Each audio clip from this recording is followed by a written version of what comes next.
What is going on, guys? Money Webby here, back again on Thursday. 4-game slate here tonight. We got a stud at the top of the pitching slate with Chris Sale, similar to yesterday with Kershaw, but Kershaw couldn't pitch a strike yesterday. Walked 6 guys. Not sure what's going on with Kershaw this year, but his velocity and stuff like that has been really concerning. So something to keep an eye on there. Hopefully Kershaw can turn it around for his own sake and for whatever time I go with him on DFS for the rest of the year. But that was really disappointing against the Marlins. But let's kill it tonight, right? We got a 4-game slate. Like I said, I got to narrow it down to 2 of my pitchers, 3 hitters, and a cheap bat to throw in there as well. So drop a like in the video before we get going. I really appreciate that. Let's try to get over 50 likes in this one. And let's just hop into the video. So I'm going to go with Chris Sale. Not going to switch it up here. I want that upside at my pitcher position and that safe floor. So against Toronto, not like a crazy good matchup, but Toronto's lineup is definitely beatable at the standards of Chris Sale. Eduardo Rodriguez did pretty good against them yesterday, but he didn't get those strikeouts they're looking for. But Chris Sale is a different animal. He can get a lot of strikeouts in any given matchup. He has a 36% K rate on the year, and that was actually the same exact figure as he got last year. So the 2 last years, right now, he has 36% K rate. So the guy's an animal striking people out. Got 10 strikeouts the last game.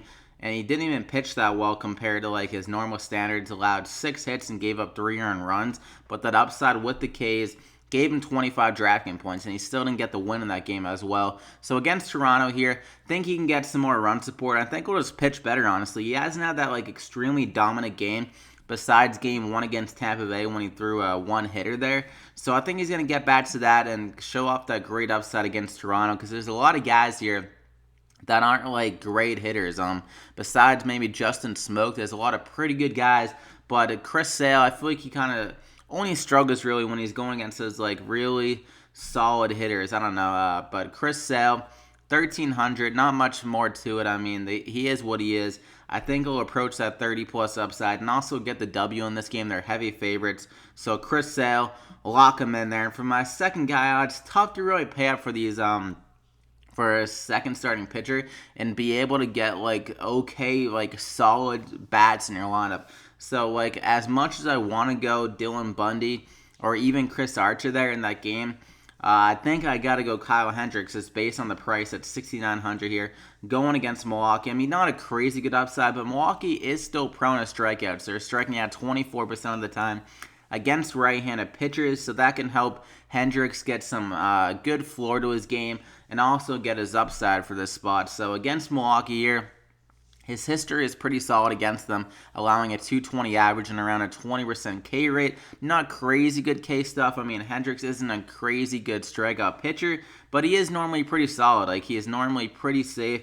Besides that game against Milwaukee, he's gotten over 15 DraftKings points, and he hasn't been pitching that well in this first couple stints to his season. And last year, he was off to a slow start, but around May, which is like in a couple of days, that's when he started to turn it around. So I think by this time here, I think he'll start getting the ball rolling against Milwaukee, get a good amount of strikeouts, maybe around 6 or 7 here in this matchup, hopefully.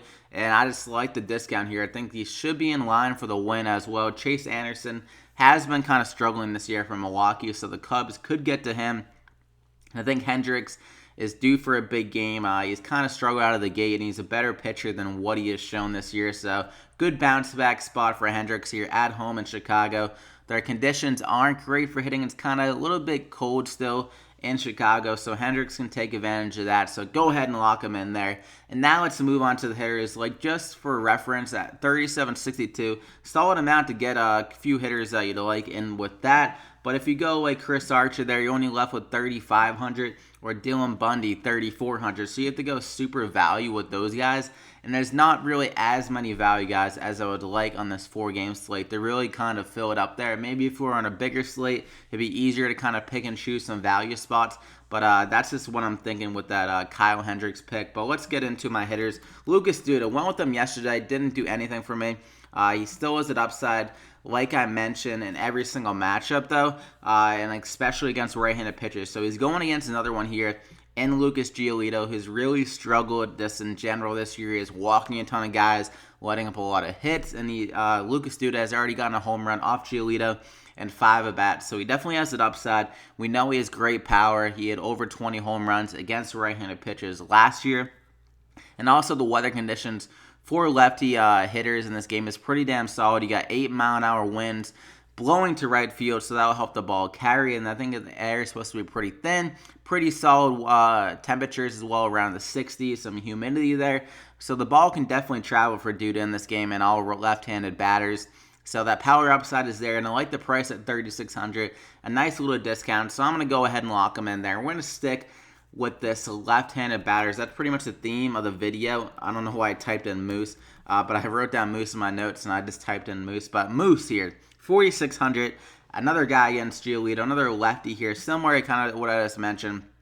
This Royals lineup, especially the lefties, that power upside with MOUSTAKAS and DUDA, can definitely get to Giolito here. They have the highest implied run total, actually, of this slate with 4.7 runs. So they'll probably be decently chalky, especially MOUSTAKAS here in this matchup. Just looking at his ability against right-handed pitchers on the season, a 423 ISO and a 53% hard hit rate. So he has some great pop against them. He's smashing the ball, and I think he'll continue that. He's coming off 2 home runs in the last 3 games, getting back to his old ways of last year where he was just hitting home run after home run.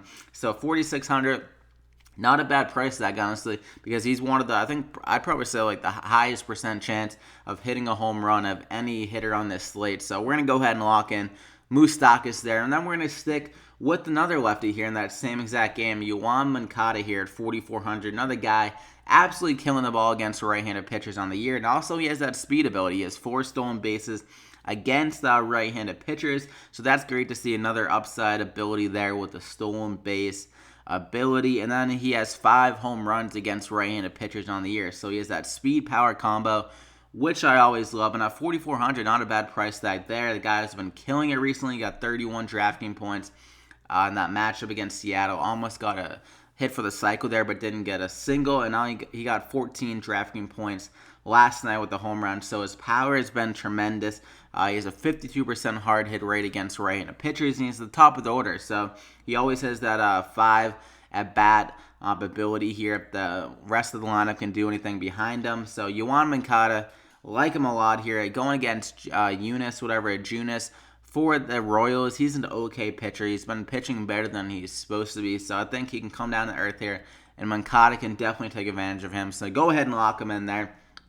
So that's the core 5. $3,500 remaining per player with some solid upside with the hitters there. So Sale, Hendricks, Lucas DUDA, MONCADA, and MOUSTAKAS. And for my value guy, chilling at $3K is going to be Nick DELMONICO, another lefty here in the same matchup. White Sox Royals. I guess I should just tune into this game the whole entire night. But at $3,000 here, hasn't shown that power that he has in the season against right-handed pitchers and just against pitchers in general. So only 1 home run in the year, but he's in that 4 spot in this matchup, and he's been solid against the right-handed pitchers. His average is still solid. I think he is around a 280 average against right-handed pitchers, but like I said, the power hasn't been there. But if you look at his 2017, he played around 50 games, and he had, I think, 7 home runs against right-handed pitchers. So he had some nice pop there. His ISO was around 220 against the righties last year. So I think he can get back to that against Junis, another guy in this matchup. And like I mentioned, the lefty hitters in this game have some nice ability with the winds blowing to right field,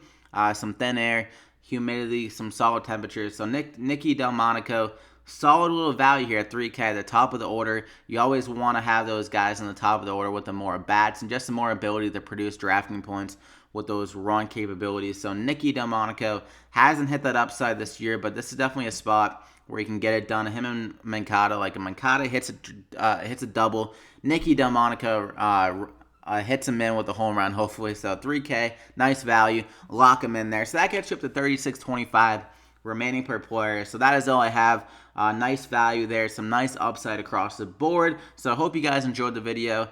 Drop a like if you did. Thank you so much for all the support. 50+ likes. And good luck tonight, guys. The 4-game slate.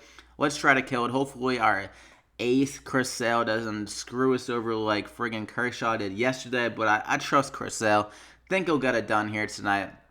So good luck tonight, guys. Also subscribe if you haven't already to get these plays every single day. You can hit that bell icon to get alerted every time I upload these videos. So let's win some money. We'll see you back here again tomorrow.